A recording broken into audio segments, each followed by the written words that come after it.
1862ರಲ್ಲಿ ಕೆಂಪು ಸಮುದ್ರ ಮತ್ತು ಮೆಡಿಟರೇನಿಯನ್ ಸಮುದ್ರಗಳನ್ನು ಸಂಪರ್ಕಿಸುವಂತೆ ಭೂಮಿ ಅಗೆದು ಹಡಗುಗಳ ಸಂಚಾರಕ್ಕೆ ಅನುಕೂಲವಾಗುವಂತೆ ಭಾರೀ ಕಾಲುವೆಯೊಂದನ್ನು ಈಜಿಪ್ಟ್ ಭೂಪ್ರದೇಶದಲ್ಲಿ ನಿರ್ಮಿಸಲಾಯಿತು.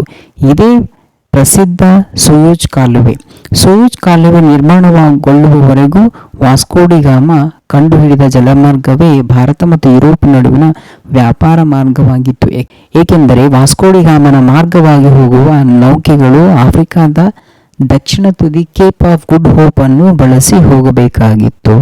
ಭಾರತದಲ್ಲಿ ಯುರೋಪಿಯನ್ನರು ಸ್ಥಾಪಿಸಿದ ವ್ಯಾಪಾರ ಕಂಪನಿಗಳು.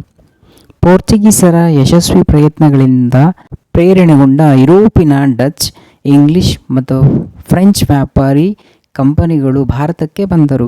ಈ ಬೆಳವಣಿಗೆಯು ವಸಾಹತು ರಾಷ್ಟ್ರವಾಗಿ ಪರಿವರ್ತನೆಗೊಂಡ ಭಾರತವಲ್ಲದೆ ಅದನ್ನು ವಸಾಹತುವಾಗಿ ಪರಿವರ್ತಿಸಿದ ಯುರೋಪಿನ ರಾಷ್ಟ್ರಗಳ ಚರಿತ್ರೆಯನ್ನು ನಿರ್ಣಾಯಕವಾಗಿ ಬದಲಿಸಿತು. ಪೋರ್ಚುಗೀಸರು ಜಲಮಾರ್ಗದ ಮೂಲಕವಾಗಿ ವ್ಯಾಪಾರಕ್ಕಾಗಿ ಭಾರತಕ್ಕೆ ಬಂದ ಮೊಟ್ಟಮೊದಲ ಯುರೋಪಿಯನ್ನರು ಪೋರ್ಚುಗೀಸರೇ ಮತ್ತು ಭಾರತವನ್ನು ತೊರೆದ ಕೊನೆಯ ಯುರೋಪಿಯನ್ನರು ಕೂಡ ಪೋರ್ಚುಗೀಸರೇ ಆಗಿದ್ದಾರೆ. ವಾಸ್ಕೋಡಿಗಾಮನ ನಂತರ ಪೋರ್ಚುಗೀಸರ ಮೊಟ್ಟಮೊದಲ ವೈಸರಾಯಿಯಾಗಿ ಫ್ರಾನ್ಸಿಸ್ಕೋ ಡಿ ಅಲ್ಮೆಡಾ ಭಾರತಕ್ಕೆ ಬಂದನು.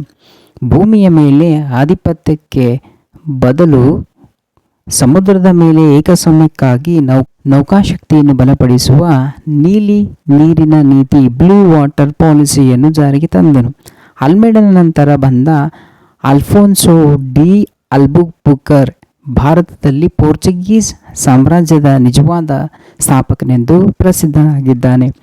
ಇವನು ಸಾಮಾನ್ಯ ಶಕ 1510ರಲ್ಲಿ ಬಿಜಾಪುರದ ಸುಲ್ತಾನನಿಂದ ಗೋವಾವನ್ನು ಗೆದ್ದುಕೊಂಡು ಪೋರ್ಚುಗೀಸರ ಆಡಳಿತ ಕೇಂದ್ರವಾಗಿ ಪರಿವರ್ತಿಸಿದನು.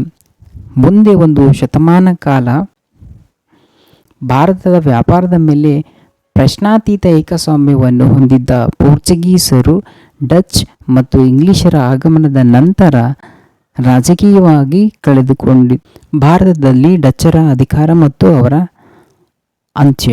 1602ರಲ್ಲಿ ಡಚ್ ಈಸ್ಟ್ ಇಂಡಿಯಾ ಕಂಪನಿಯು ಭಾರತಕ್ಕೆ ವ್ಯಾಪಾರಕ್ಕಾಗಿ ಬಂದು ಸುರತ್, ಬ್ರೋಚ್, ಕಾಂಬೆ, ಕೊಚ್ಚಿನ್, ನಾಗಪಟ್ಟಣ, ಮಚಲಿಪಟ್ಟಣ ಹಾಗೂ ಕಿನ್ಸೂರ್ ಎಂಬಲ್ಲಿ ವ್ಯಾಪಾರ ಕೇಂದ್ರಗಳನ್ನು ಸ್ಥಾಪಿಸಿದರು. ಕೇರಳದ ರಾಜಕೀಯದಲ್ಲಿ ಅತ್ಯಂತ ಮಹತ್ವದ ಕಾಲಘಟ್ಟದಲ್ಲಿ ಬದುಕಿ ಅತ್ಯಂತ ಮಹತ್ವದ ಸಂಸ್ಥಾನವೊಂದನ್ನು ಪರಕೀಯರಿಂದ ರಕ್ಷಿಸಿದ ವೈನಾಡ್ನ ರಾಜ ಮಾರ್ತಾಂಡ ವರ್ಮ 1729ರಿಂದ 1758ರವರೆಗೆ ವೈನಾಡ್ ಸಂಸ್ಥಾನವನ್ನು ಆಳಿದ ಆತ ತನ್ನ ಸುತ್ತಮುತ್ತಲಿನ ಸಂಸ್ಥಾನಗಳು ಮತ್ತು ಪರಕೀಯ ಡಚ್ಚರಿಂದ ತನ್ನ ಸಂಸ್ಥಾನವನ್ನು ರಕ್ಷಿಸಿದ. ಮುಂದೆ ವೈನಾಡ್ ಸಂಸ್ಥಾನವನ್ನು ಇಡೀ ದೇಶದಲ್ಲಿ ಎದ್ದು ಕಾಣುವಂತಹ ರಾಜ್ಯವನ್ನಾಗಿ ಮಾರ್ತಾಂಡ ವರ್ಮ ಕಟ್ಟಿದ. ಕರಿಮೆಣಸಿನ ಆಸೆಯಿಂದ ವಿದೇಶಿಯರು ನಡೆಸಿದ್ದ ನಿರಂತರ ಆಕ್ರಮಣವನ್ನು ಮತ್ತು ಸಾಮ್ರಾಜ್ಯದಾಹವನ್ನು ಮೆಟ್ಟಿ ನಿಂತ ವೈನಾಡ್ ಅರಸ ಮಾರ್ತಾಂಡ ವರ್ಮ ಆಡಳಿತದಲ್ಲಿ ಅನೇಕ ಸುಧಾರಣೆಗಳನ್ನು ಕೈಗೊಂಡ ರಾಜ.